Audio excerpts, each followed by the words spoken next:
કરી લ્યો તો પણ તમારા જીવનો ઉદ્ધાર થઈ જાય, તમારા આ જીવનનો ઉદ્ધાર થઈ જાય। તો એમાં એક બ્રાહ્મણ નહીં પણ 145 બ્રાહ્મણો તમારી ન્યાયમાં છે। તો વિચાર કરી લ્યો કેટલા તીર્થો આવ્યા છે તમારી ન્યાય।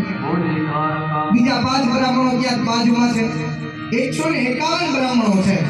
તો આ બધા બ્રાહ્મણો બધા ભેગા મળી તમારા પિતૃઓનું કલ્યાણ કરે એ માટે બ્રાહ્મણોને નમસ્કાર। નમસ્કાર કરોમિ અતઃ પૂજનમ। જમણા હાથની અંદર પુષ્પની પાકડી અને ચોખા રાખી બધા દેવતાઓને બેસવા માટેનું આસન અર્પણ કરીએ।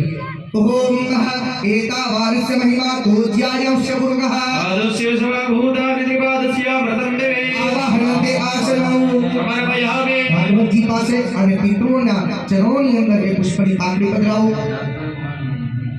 ત્યારબાદ 5 વખત જળની ચમચી ભરી ભાગવતજીને બતાવી અને જવારાની અંદર પધરાવીએ। ભગવાનના પગ ધોતા હોય, ભગવાનના હાથ ધોતા હોય, ભગવાનને સ્નાન કરાવતા હોય એ ભાવની સાથે ભગવાનની પૂજા।